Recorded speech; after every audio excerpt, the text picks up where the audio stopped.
Hey everybody, welcome to another episode of Everyday Strong with Dr. Michael G. Daniels. This is your host, C.B. Baker. We got a good one today, and it's the first one for 2020. We are entering a new decade, not just a new year, a new decade. And so our topic today is going to really coincide with, of course, New Year's. Right. And Dr. Daniels, everybody goes into the new year with a New Year's resolution. And you had hit me with, it should be New Year's solution. Right. So, welcome to the show, Dr. Daniels. Let's get right in, jump right in. Yeah, absolutely. I think about how we operate, especially when I look at Christians, right? For example, most churches have a New Year's Eve service, and it's a traditional thing, with the Black church. You have a New Year's Eve service, and at the stroke of midnight, the emphasis is how you end the year is how you begin the year. So you like to end the year praying and worshiping and that kind of thing. And what you get oftentimes is that for many churches, that's the biggest service. Easter may be, close in line with that. And everyone comes in with a renewed sense of, I'm going to be better this year. I'm going to do right this year. I'm going to serve God this year. And one of the things that people always say, my New Year's resolution is I'm going to attend church, or I'm going to do this, or I'm going to do that, And what happens is, as you know, that lasts maybe, let's say 2 Sundays, basically. But the same thing is true with most resolutions that we make. If you look at the top resolutions, for example, number 1 is eat healthier or become healthier, right? And then you have number 2 is exercise more. 3 is to lose weight. 4 is to save money. Those are great resolutions. The problem is they don't give us a solution, right? And so what I'm thinking is that we need to, rather than make resolutions, we need to develop solutions to specific problems that we have in our life, because that's really what we're looking for. If you just say, I'm going to come to church more, well, let's face it, you said that last year. Right. Right. If you just say, I'm going to save money, the question is, well, what am I saving money for? What is the problem I'm trying to resolve? Those kind of the things. Why. Yeah, the why. Yeah. And so I think we need to look for solutions. Because solutions end up giving you a plan. And once you get a plan, you can take actions and check it and those kind of things. Yeah, the why is huge. And when you're coming up with just goals in general, like, what is the purpose of the goal? And I had literally just posted a video yesterday about reasons why people fail at New Year's resolutions is because you're usually picking a goal that is brand new, that's not compounding on the goal that you have for the previous year. Right. You've already got, so let's say you got some momentum of going to church. Mm-hmm. You say you're going to go to church more. And let's say in 2018, you went 5 times. Mm-hmm. And in 2019, you went 7 times. Okay. That you probably put on the board, on the piece of paper, that you're going to go every Sunday. Mm-hmm. And you didn't quite get it, but you did improve. So like you're saying, put a number to that. And then also, why do you want to go to church? And the why for every resolution, I think, is so important. Because if you don't have a why, you cannot measure accomplishment, And if you can't measure accomplishment, you don't get the motivation to keep doing it. You know what I'm saying? So, if we take church, for example, right? Why do I think, what is the value in coming to church more often? What is it? For the realistic reason is so I can grow closer to God. But for most people, that's such a lofty goal that it's like, well, okay, how do I measure closeness to God? So I have to put it in concrete things, right? Right. The more I know about God's plan for my life, the better my marriage will be. The better our parent I will be. The better I will manage my finances. Those kind of things. So then I'm specific and I can say, well, this year I want to learn more about God's plan for family, or I want to learn more about God's plan for finances, or for specific things. And then I can outline how I'm going to do that. So that becomes my solution to a problem that I know I've had in my life. I tend to look at it, like, especially like for church, I'm going to say church versus the club. Mm-hmm. Right. Most people don't have a goal of, I'm going to go to the club every weekend. No. But they tend to do something at least in that arena, maybe once every 2 weeks or once every 3 weeks. Right. And I say, okay, look how your life has gone. You doing that on a consistent basis. Let's just call a spade a spade. It's most likely been somewhat negative. Well, okay. Right. Yeah. Because of the type of people the environment that you're in. Right. So if you're going to church the same amount of time, you should at the very least come out neutral to positive. Absolutely. And I agree, but that's why I say you establish a why. Right. Because there are people that go to church and walk out of church because they say, well, I didn't get nothing. Right. You know what I'm saying? Because they haven't established a why. Now, I know why you go to the club. you know what I mean? Right. So you have a why. You may not have a goal, but you have a why. You have a why. I'm going to find somebody, right? I'm going to get drunk. Yeah. I'm going to get turned up. I'm going to escape reality. So you have your why. Right. And if getting there, you actually get that feedback. See, if my goal was to get drunk and I got drunk, right, because I go every Friday because that's at happy hour, right? If I met that goal, boom, I'm going to go back. If it was to meet somebody and I met people that made me feel good, that's what I'm saying, but what you said is, you hit the nail on the head, no doubt. But that's why, I'm saying I agree with you when you say we need to distinguish that why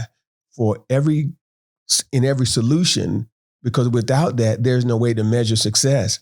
And if I can't measure success, I'm less apt to repeat it, if I didn't get what I came there for. And, and that's why I think that people, not just church, but to get healthy, let's say when people say, I want to be healthier in the new year, what does that mean? Yeah. Does that mean how am I going to measure that? Why am I trying to get healthier? Am I trying to lower blood pressure? Right. Am I trying to lower cholesterol? You am I trying to do? It was interesting. I was looking at this thing on YouTube, and the guy was talking about the Daniel fast and why you should do it. To activate, God in your life and things like that, right? And it was funny because I heard other people do. I'm going to do the Daniel fast to lose weight, and I was like, well, that ain't the purpose of doing the actual Daniel fast. Right. Like you missing the point. So somebody that would do something like that and be like, well, I didn't get nothing out of it. Well, you went into it looking for the wrong thing. Absolutely. Just like when people come to church looking for a partner. Right. When the lady somebody might say, because I've heard ladies say this, y'all got any single men at your church? So if you come there looking for the wrong why, just as you said, you become disenchanted. But that's why I say, to me, it's not resolution, but it's solution.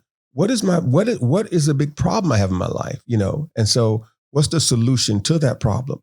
So, so my resolution should not be, I'm going to lose weight, let's say.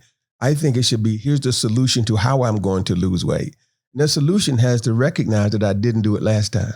Right. So if I didn't do it last time, it doesn't make sense for me to say I'm going to do what I didn't, I'm going to try the same thing. Right. Because it didn't work. And I guess that's why my practice is, and when I read the Bible, even when you read the Bible, the things that God gave them were not resolutions, but solutions. It was always a solution to a problem. Right. So that's why I'm saying for anybody, whether you're a Christian, non-Christian, whatever you are, if you're making a resolution, change it and say, mentally change that and say, what is my solution to this problem for 2020? Right. And then build around that, because then you're building a framework for what you are going to do, as opposed just to talking about the end result. If I say I'm going to be healthier, I'm talking about the end result. I'm not talking about the steps that it will take to get me there. Yeah. Yeah, I'm going to give a practical example of it, to be transparent. Mm-hmm. So I think it was 2 years ago, I had said, I want to read 52 books. Mm-hmm. You said, well, you should start with the Bible. I said, okay, I did that. But I went into it with the wrong why. Mm-hmm. And I'm going to tell you the reason why. I stopped at Numbers. Now, you had already gave me the preface, said Numbers is boring. Mm-hmm. And the Bible was very, very entertaining up until Numbers, and it just falls off a cliff. It's like if you was binge watching a TV series and they have that one season where it's like, what is it? Where is this going? Mm-hmm. And it was like reading the people. It's like, okay, I get it. These people are related. It's like it got to the point where I didn't care, but I was waking up every morning reading the Bible. So I get to that, and I was like, I don't want to do this anymore. But then I put a stipulation on myself. I said, I want to read from cover to cover. Mm-hmm. Long story short, I never made it because I went into it I went into it like I need a goal of I want to accomplish this. Mm-hmm. And then what can I get out of it? And then it went from that to being, this is entertaining. Mm-hmm. So now it went from me reading like an actual book. Right. Your why changed. My why changed. Right. So then when my why changed, I stopped doing it. Right. So for the people that's out there, you will have moments like that where, like you say, like with losing weight. Mm-hmm. If you really hit it real hard, you could lose 10 to 15 pounds real quick and then plateau. Mm-hmm. And then when you go back to something, this ain't working for me, let me quit, X, Y, and Z. Right. So you're forgetting the why, just like I did with the Bible. And I'm planning on picking it back up in 2020. Right. And that's a key point you raised, right? Because that distinguishes between resolution and solution, right? Yeah. Because you didn't have a solution for getting through Numbers. Yeah. How do I get through it so it doesn't, drive me out per se? Right. But because when you look at it from a resolution standpoint, without a solution to how I'm going to do it, you're right, you give up, because I tell you Numbers was going to, make you stall, and it will in the beginning. Yeah. In the beginning. I do Bible study, for example, and I went through Numbers with the people, and I said to them, I'm going to tell you right now, when we first start reading it, you're not going to understand why you're getting the lineage. And they didn't.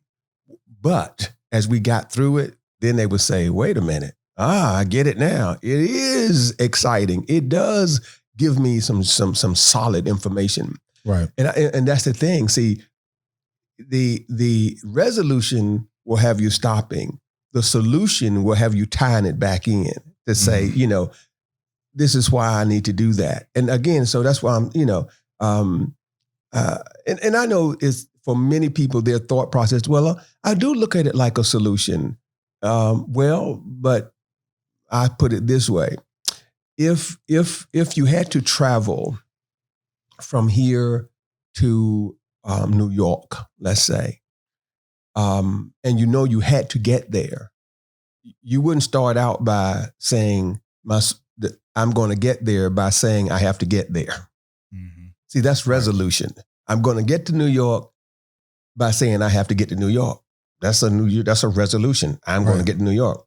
Solution will be, I'm going to take, 64 to 95 to whatever, or I'm going to take 17 or 13, or, I'm going to, see, once you get the solution, then it enables you to get where you're going as opposed to just saying where you're trying to go. And to me, that's true with everything. Let's say if I say I'm going to eat healthier, for example, because, that's the highest rated New Year's resolution without a solution. First, I have to say, well, what was I eating in 2019? Right. That's right. What was it in 2019? So what's the solution so I won't eat the negative stuff? For most of us, unhealthy eating is because of a fast pace. It's realistic. You don't have time for a home cooked meal, so you get stuff from restaurant, and usually stuff from restaurant, stuff that we want tend to not be healthy food. Right. So what's the solution? And the solution is simple: is that these items on the menu I avoid. Right. That's the solution. Is that just one solution, right? Or these restaurants I'm going to avoid, right? Or I'm going to only hit these restaurants once a week, right? So you already have in your psyche what my solution is, not just the resolution, but this is what we are going to do. We're only going to act like a fool 1 week, 1 day out of the week. That's when we're going to eat anything, right? And the other 6 days we're going to eat from either these restaurants or we're going to eat, these menu type items. That's solution oriented as opposed to I'm just going to eat healthier. Because saying you're just going to eat healthier one can be fooling oneself. Right. For example, you can look on the menu and you can see one menu says, this hamburger is 370 calories. And then you see something that says, and this fried chicken sandwich is 400 calories. And so one will say, well, let me get the hamburger because it's healthier. Right. Well, it may be healthier than that fried chicken, but that don't mean it's healthy. Healthy. Right. Right. So that's why I'm saying this. A solution has to look at the specifics. And if you follow specifics, then it's easier to look back and see success, which makes it more, again, it motivates you, to keep going. So I'm going to ask you this question. So when you're writing down your goals personally and professionally, what steps do you take to take it from hierarchy goals and then breaking them down, like you're saying, into solutions? Well, the first thing I do is I look at, what do I need? Because see, to me, that's the driving force, is what do I need to accomplish? Not what am I in these, and I mean, everybody has aspirations, but I'm just saying I'm at a point now where it's what do I need? Right. And for some of that, it may have been an aspiration, but it's still a need, because the need is going to drive you more than an aspiration is going to drive you. Once I establish the need, then that tells me what my goal is, because my goal is to make that happen. That's it. That's my goal, to make it happen. And once I know that's my goal for the year, then the question becomes, well, how can I, based on the resources that are available to me, to make it happen? Because I always want to make my strategic plan contingent upon what I can do, not based on what others can help me do. Now, let me say, when I say I'm not excluding God from that picture, Right. But if I put other folk in the picture, then that means that there's room for their failure. And so therefore, so you're saying that after your goal, you're going to figure out how you're going to do it, but it's really how I can do it. How I can do it, not how somebody else can help me do it. Okay, so once you get to that point, are you writing these steps down? Oh, absolutely. Yeah, always. I'm always. My goal is always, and I'm always going back and I'm making sure, is my goal measurable? I mean, what I find when talking to a lot of people, they have goals, but there's no way to measure success in the goal. Right. So I'm always making sure that I can measure my goals. And I'm also making sure that the steps that get me there are also distinct and measurable too. So I will know how close I am or how far I am. So For example, I want to know if I have not just met it, but how far I am in exceeding it. By what percentage did I exceed it? Or by what percentage did I not meet it? So I want everything to be measurable, every step, every strategic action plan that I have to meet. I want to make sure I can measure that as well as the goal itself. So when you're doing the measuring goals, are you doing at the goal stage? Is it in between the goal and how I? Okay, I'm okay. First, I got my goal, right? Mm-hmm. Then I develop a strategy for getting there. Then what I put in is milestones. Gotcha. So my milestones are going to tell me, I want to be a certain place, certain times. But I'm making sure that my strategies at each milestone, I can measure those as well. Because I want to make sure that I need to know how far along I am. Because if I don't, I could be going in the right direction, but not be going fast enough to meet the goal. Right. Or I might be going so fast that my goal really didn't stretch me enough. Right. So I might have to modify somewhat. So that's why I want to make everything measurable. But also, like I say, it also is motivational, because if I get, to the first quarter and I look and say, well, you know what, in 3 months, this happened. Wow. I'm feeling good. It gives me the sense of, okay, you're on the right track.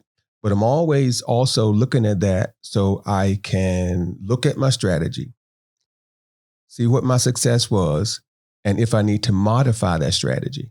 Because I never assumed that what I thought of in October is going to be, the right thing in March. Even though in my mind I've said, I know this is going to work. I'm going to go back in March and look at it and measure it and say, well, did it really work? Right. Did it really work? And I'm going to always do that for one simple reason. I want to verify that what I did was actually the result of what I did and not chance. Right. You know, it's easier to analyze failure than it is success. Yes. You know, totally agree with that. You know, so I want to make sure that, you know, this was the result of what I did. So I know I can to replicate it will keep me going and not just some variation in the marketplace, you know. Right. And so that's why I always want to go back. I never just say to myself, hey, you mad at me, you know, you're doing well. No, it's let me analyze everything and see what impact it had on getting me there, you know. And I'm putting those critical points in too, because there are some places where, you know, if you miss something, it impacts your ability to get to the end when you want to get there. Right. So I'm putting those kind of things in too. So just I know those things that I cannot let slip. Right. You know, to get me where I'm trying to go. Now, I want people listening and watching to understand this, what Dr. Daniel said very clear. He's putting in measuring steps, measurement goals, right? In order to do that, you have to write them down. Most people think of, okay, I'm going to do this year or this quarter, or this is my goal. And they don't map out a plan to get there. It's in your head and you know what you want or even what you need, but did you write it down to map out the stuff so you can go back? This is very critical. So you can go back and look at it. I know from your age, you came around the same time my dad did, you know, when the Franklin Covey system was out. He was real big.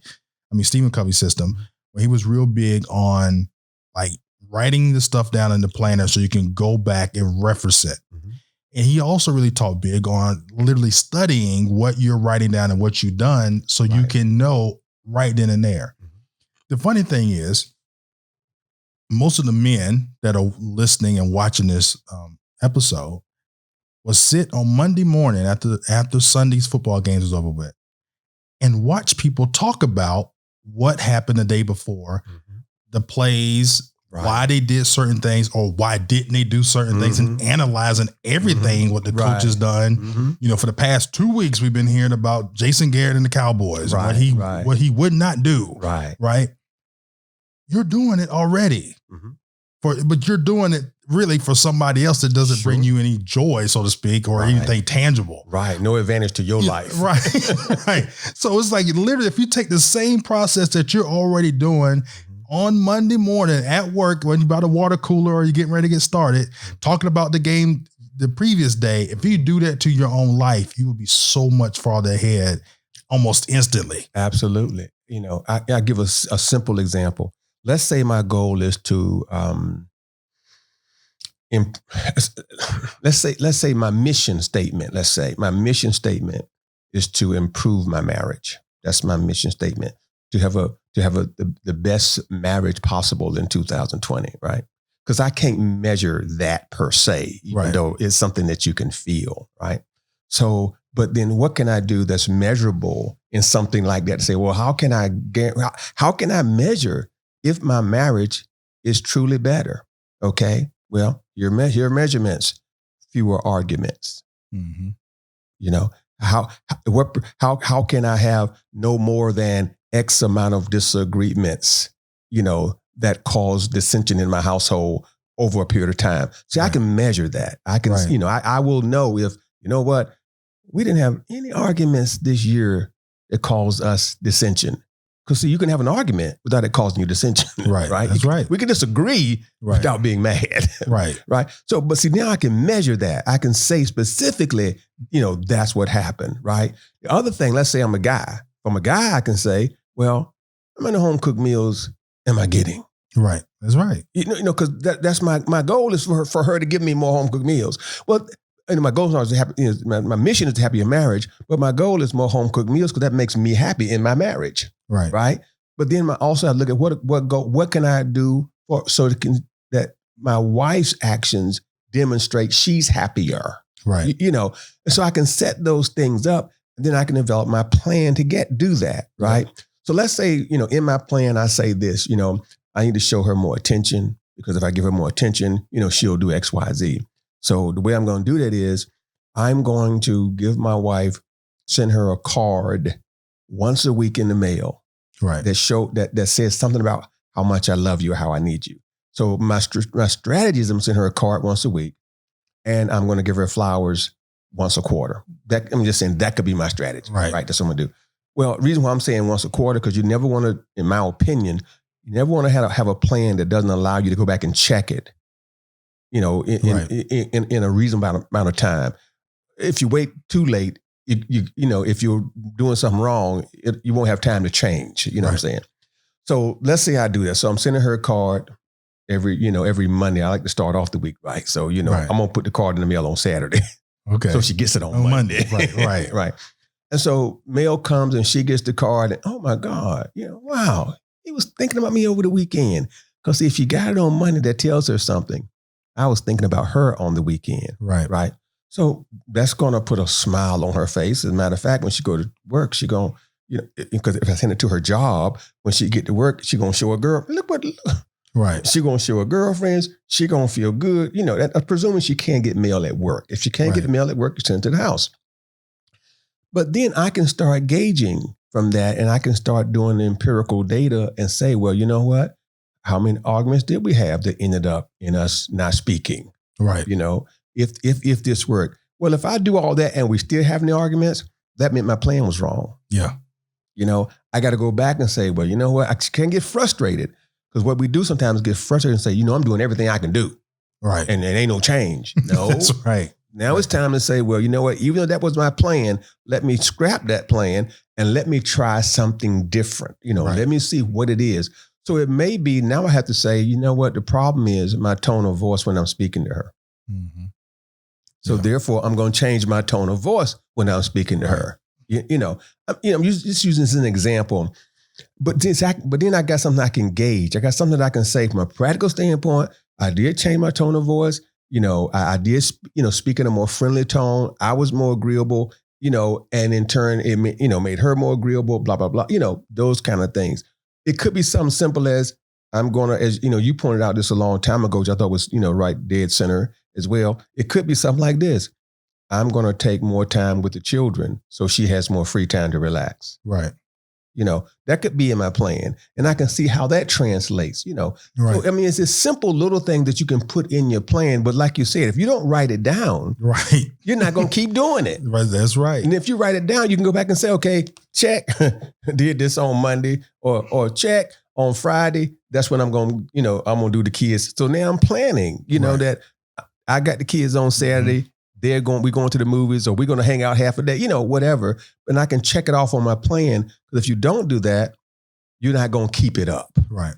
What's funny? This same type of idea. Mm-hmm. Me and my dad a couple of years ago was having a strained relationship. Mm-hmm. And he kept saying, we're always arguing. And I'm like, no, we're not. Mm-hmm.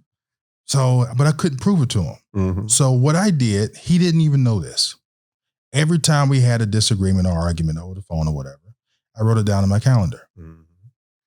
So then after a while, I started measuring, like what you say, I started going back and looking, mm-hmm, okay, and looking at the results. So I started saying, okay, when I did X, Y, and Z, mm-hmm, this is what happened. Right. No lie. A year goes by. We're me and my dad sitting on the bus. He goes, CB, I don't know what happened this year, but man, we really got along. Mm-hmm. I said, yep, we did. Mm-hmm. So I don't know what happened. I said, and then, now I got to be me. Right. I got to tell them what happened. I said, the difference was I stopped doing X, Y, and Z. Mm-hmm. Because then you would get upset, then I would get upset. Right. But I took control of it. Uh-huh. Now we're in a good place. Right. Same thing what you were saying. Like you can really, if you sit and like, okay, what is going on? Back up, mm-hmm, and then, and take your ego, mm-hmm, out of it. Key point. You take your ego out of it, then you can really sit down and analyze what's going on. Another thing I did, I remember I was given one year, I said, I'm going to send my wife flowers. 52 flowers in a year, mm-hmm, right? So we got into like a month. It was like February, right? She's like, she said, why? Because I had okay, let me preface. I stopped ordering the flowers with the vase, mm-hmm, because we had all these vases because I kept ordering the flowers with the vase. So I started just buying the flowers to put in the vase. Uh-huh. So she didn't like that, but wouldn't say it because she did get flowers. But I noticed a drop off in, in return, so to speak. Right. Return on investment, as you say. So I said, why you say I want the vase? I said, but we got plenty of vases. I want it in a vase. Mm-hmm. Now, as we talked before, men in general, especially me, I'm thinking, why pay extra money for a vase when I could go to the store, buy the thing, and I got plenty of vases? Right. Then you got to get rid of the vases because you got too many. I got too many. So then after a while, she was like how you said, I did it too often. And then it started losing its thing. But she never got upset over it. She was just said, CB, you could send me something else other than flowers. And that's why you analyze, right? Right. Two things you said that I thought, needs probably highlighting. You said, I when I was talking with my dad, I was in control. Mm-hmm. Bingo. I mean, that's one thing that we don't always think about. Anytime you're doing a plan, if you're doing a plan where you're not saying I'm the one that has to do something, the plan won't work. That's right. That's right. See, oftentimes our thinking is if my resolution involves a better relationship, we focus on what the other person should be doing differently. Right. But no, it doesn't work that way. We, like you say, we have to take personal responsibility. And then, like you said, also is that, at a point, the flowers didn't have the same effect. So you have to go back and analyze and say, wait a minute, what's going on? Why is it that I'm giving these flowers, but it ain't having the same effect? Well, initially it was just it wasn't in a vase. Right. So that's the problem. Right. Then it was just well, okay, we done had enough flowers now. Can you give me something else? Right. And so, but that's the key thing that we have to think about, no matter what it is, whether it's saving money, whether it's losing weight, whether it's a better lifestyle, all that stuff, as you said, reaches a plateau, right? People, because we get used to, your body will get used to it. If I'm trying to bulk up a little bit and I'm exercising, right, there's coming a time where it will plateau. My body gets used to the same exercise and says, that's right. Well, you know what? You've been doing these push-ups. It's time to work on something else, right.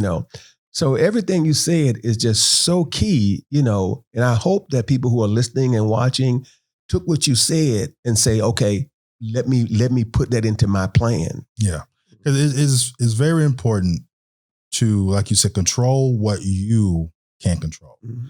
And also really take your ego out of it. Because your ego will make stuff up. Mm-hmm.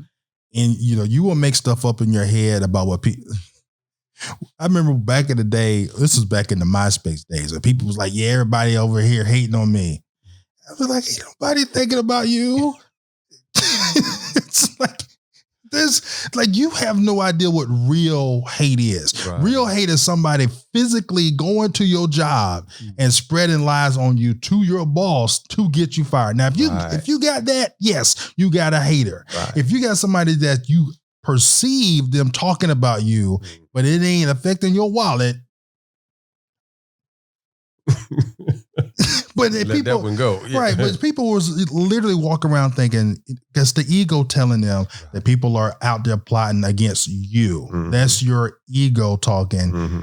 Get it out of your head. It ain't personal. Right. It's not personal. And then your ego will say the same thing about in your relationship. Mm-hmm. She did this because she knows I don't like it. Mm-hmm. She ain't thinking about you when she did X, Y, and Z. Right. Or when she brought up this during the game. She ain't even recognize the game is even on. Mm-hmm. Okay. Absolutely. So he's like, okay.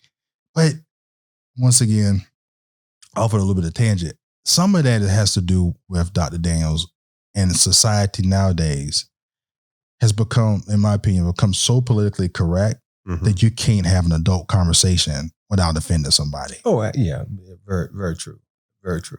And that's all a part, like you say, of how we operate. And so when we're doing solution oriented, and that's why, I'm saying we should focus on solution oriented, because when you focus on solution oriented, it tends to take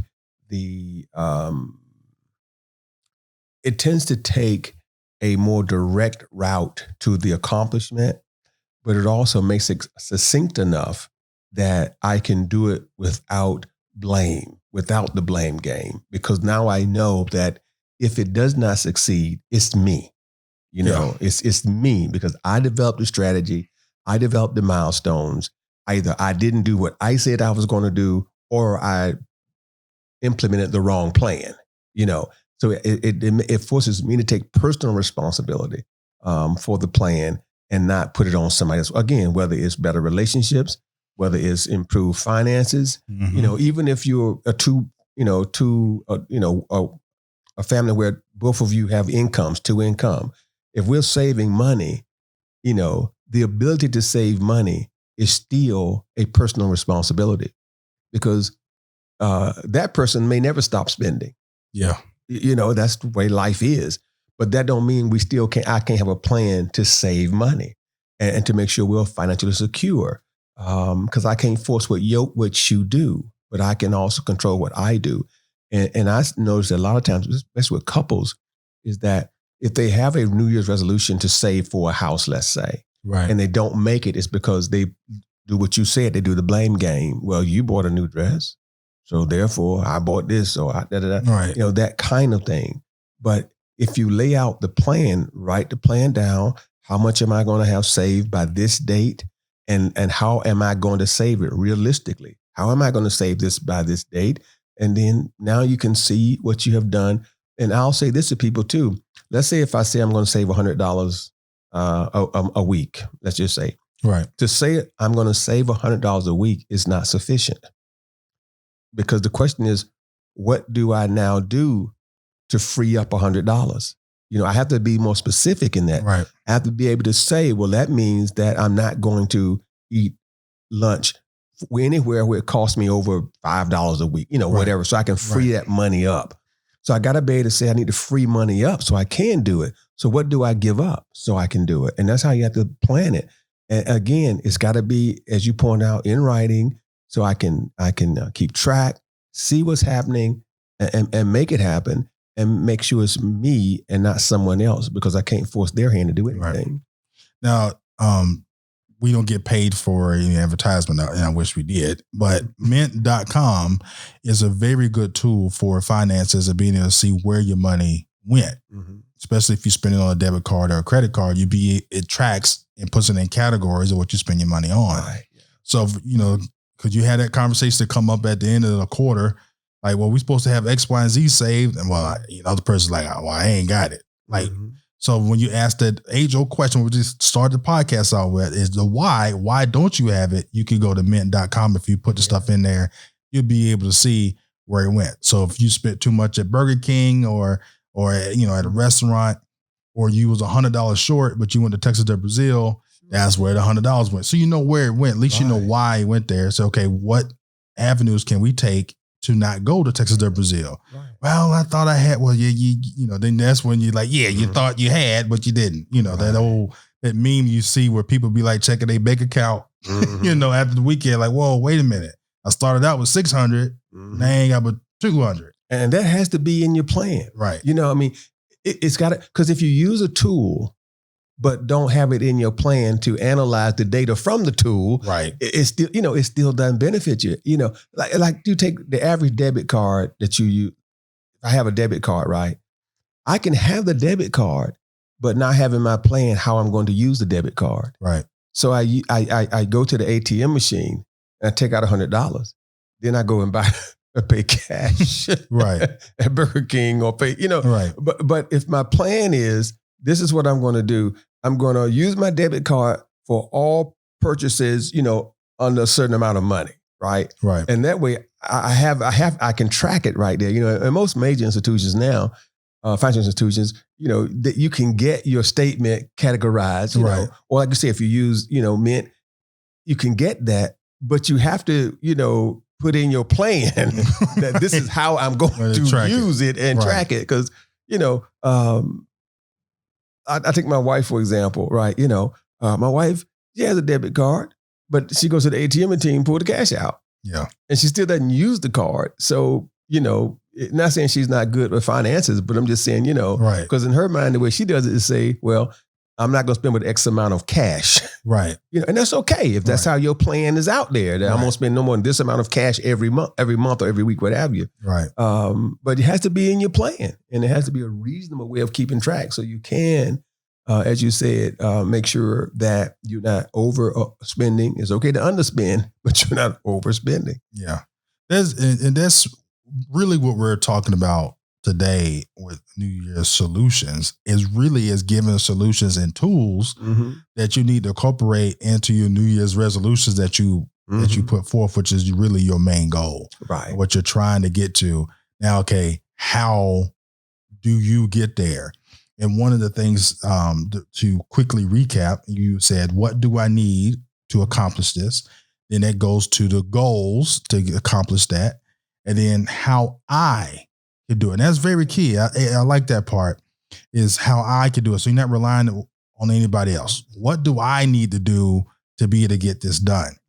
And then also making each milestone measurable so you know where you're at. Absolutely. So you know if you're going too fast, which means you have to stretch the goal a little bit more, or you're going too slow, meaning that what's going on? Are you really serious about the goal? So it makes you really think about, like, what are you actually doing? Absolutely. And the main thing about all of this, Dr. Daniels, is even with God on your side, you got to put in some work. That's why it's got to be I. You're right. It's got to be, because if you don't, it's when I was in college and we took computer programming, the old thing was two things we would say. Use the KISS, which was keep it simple, stupid. That was key. It was also, we would say, garbage in, garbage out, and that's life in general. You get out what you put in. Yeah. If you don't put in the effort, you don't get much return. Yeah. You want to be both effective and efficient in how you set yourself up to make things happen. Yeah. I had a guy, when I first became a Mason that joined the lodge, he said, your journey in this is going to be what you put into it. And he wasn't lying. Same thing with church. You could go to church, if you just go sit on the back row, watch you preach, like, okay, that's what I tell Sherry, is like, if I'm going to church, I want to be in the first 5 rows. Like, why would I? You don't go to a concert just to sit in the back. Just sit in the back. It's like, if I sit in the back, I might as well watch the live stream. Right. If I'm coming to the church to sit in, I want to be up front. I want to see your facial expressions. Right. I want to be able to tell where you're about to turn up and where you're about to turn down. Right. I want to see the whole shebang. I want to see it. Right. I want to see Chad motion it to the people on what song to change from, what keys to go from there. I want to be able to hear and see everything. Right. But you have people that go to church and sit and purposely sit in the back. Right. Well, it's like the old folk would say, if you want to get, if you want to warm up, you got to sit near the fire. Right. Right. But yeah, you're right though. And listen, if you sit in the back, don't stop coming. You come on, sit in the back. Right. But I'm like you. I would encourage people, right, to make it front heavy. Right. It's one of those things where I feel like, for lack of better terms, I think sometimes people get in the notion that they're not deserving to sit up front.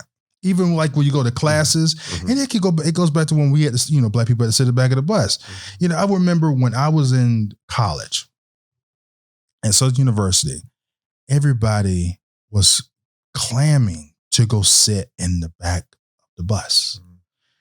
And I sat up front with the coaches.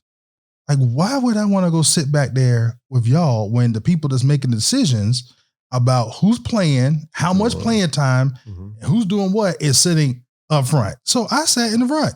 Right. And, it's not like I was up there, chit-chatting with the coaches or nothing, but, sit up front. See, I think it's generational, see, my generation is different.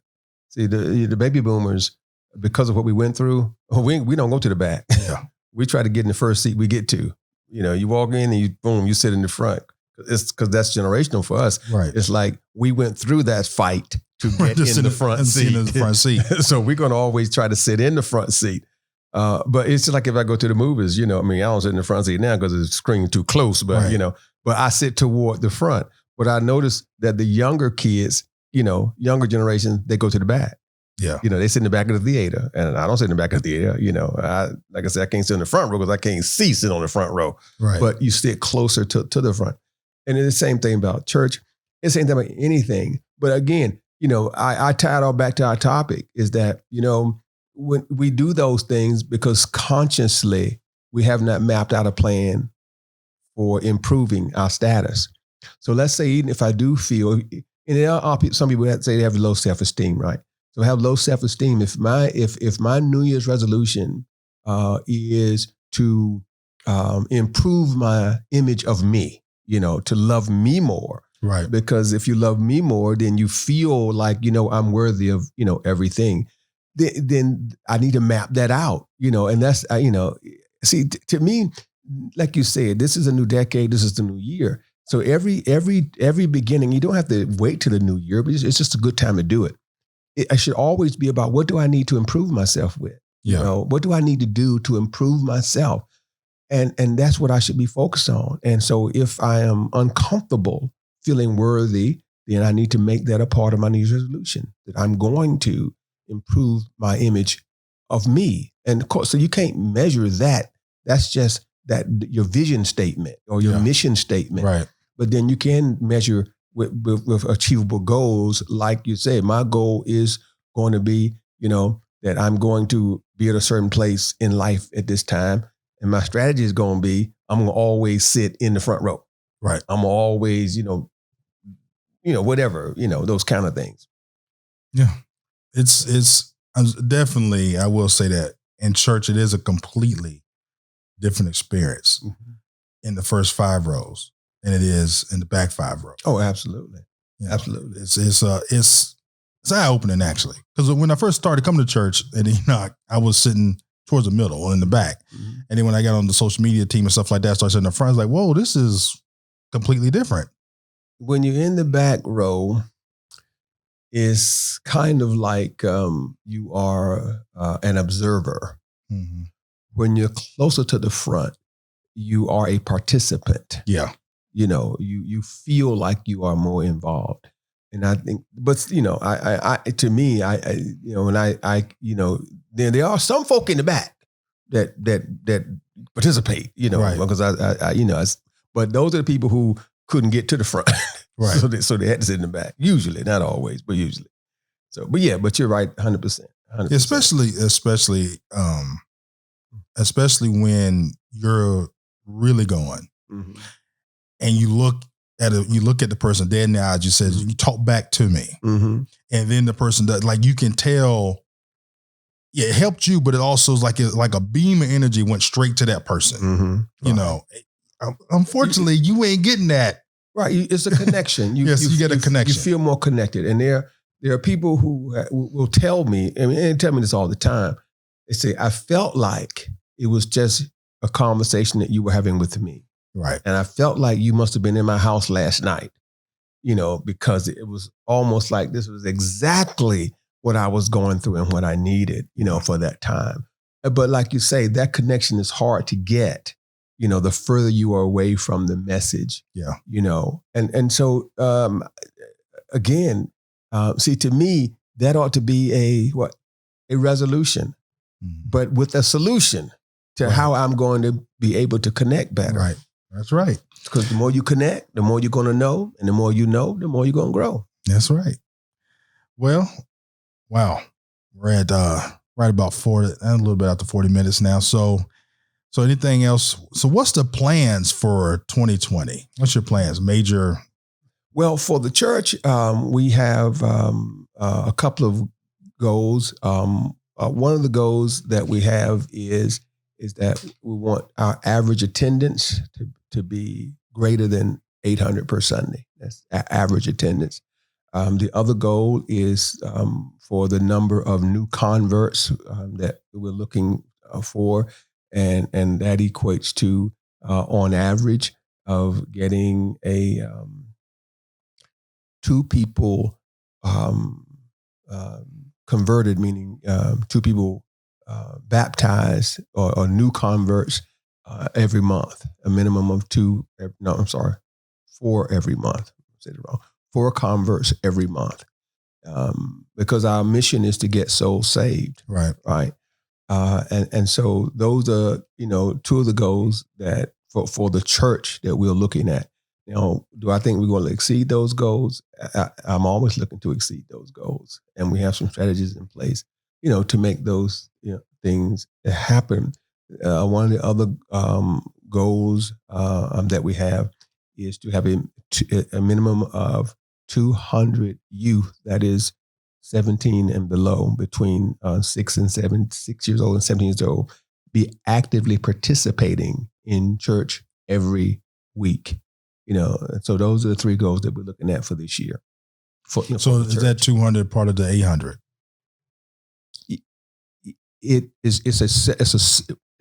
When I say participating, it actually is separate from that 800.